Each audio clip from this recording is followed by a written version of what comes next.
Hello everyone, welcome to today's vlog. మనకి బాగాలేనప్పుడు ఎలా మెడిసిన్ తీసుకుంటామో పొలంలో పండే పంటకు వ్యాధులు వచ్చినప్పుడు కూడా మందులు వేయడం అనేది చాలా ఇంపార్టెంట్. ఒకప్పుడు ఈ రసాయన ఎరువులు ఉండేవే కాదు, మొత్తం న్యాచురల్గా పంటను పండించేవాళ్ళం. కానీ ఇప్పుడున్న పంట పొలాల్లో పూర్తిగా సారం ఉండట్లేదు.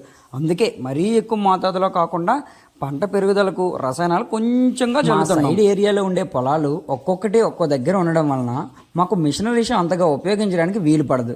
ఇలా ఎరువులను ఇంటి దగ్గర కలుపుకొని భుజంపై మోసుకొని పోయి అక్కడ చల్లాలి. నాకు అనిపించింది, నాన్న భుజం పైన ఉన్న బరువునే మోయడానికి ఎంత కష్టపడుతున్నానో, ఇంకా నాన్న మోస్తున్న రెస్పాన్సిబిలిటీస్ని తీసుకొని జీవితంలో అవి మోయడానికి ఇంకెంత కష్టపడాలో. అలా కొంచెం దూరం ఆ బరువును మోయడానికి చాలా ఇబ్బంది పడ్డా. ఇన్ఫ్యాక్ట్ పొలంలో పడిపోతానేమో అనిపించింది. ఏసీ రూమ్లో కూర్చొని అలవాటయ్యి ఒక్కసారిగా ఇలా బరువు మోస్తూ పొలంలోకి వస్తే అలానే ఉంటుంది. మరి రైతు బిడ్డగా చెప్పుకోవడానికి ఏ మాత్రం సంకోచించుకు. ఎందుకంటే నీ తండ్రిని మించిన వాడు ఈ ప్రపంచంలోనే లేడు. కాలం కలిసి రాకున్నా నష్టం నిలువునా ముంచేసిన తన కృషిని వీడకుండా మన కడుపు నింపేవాడు రైతు ఒక్కడే. ఒక మెతుకు పుట్టించడానికి రైతు పడే కష్టం, బిడ్డను పుట్టించడానికి తల్లి పడే కష్టం రెండూ ఒకటే. మనుషులంతా భూమి మీద తిరుగుతారు అంతే, రైతు మాత్రమే భూమిని భుజాలపై మోస్తాడు.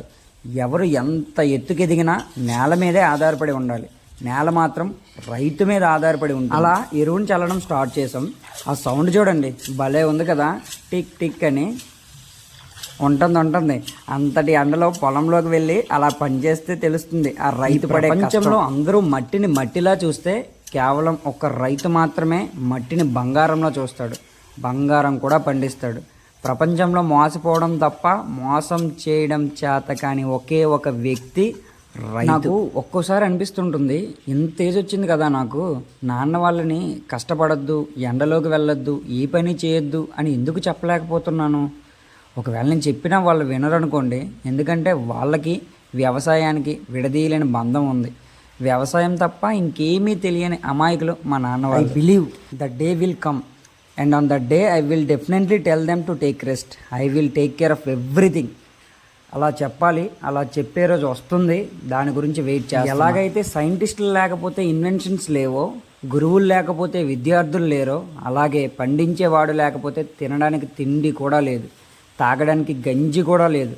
మొదటి ఇద్దరు వ్యక్తులు ఉన్నా లేకపోయినా మన జీవనం సాగుతుందేమో కానీ రైతన్న లేకపోతే మానవ మనుగడే స్తంభించి. నేను మళ్ళీ చెప్తున్నా, ప్రపంచంలో ఎవరికి తల వంచకుండా, ఎవరికి భయపడకుండా ఉండి చేసే ఉద్యోగం ఏమైనా ఉంది అంటే అది ఒక్క వ్యవసాయం మాత్రమే. మళ్ళీ చెప్తున్నా, అది ఒక్క వ్యవసాయం మాత్రమే.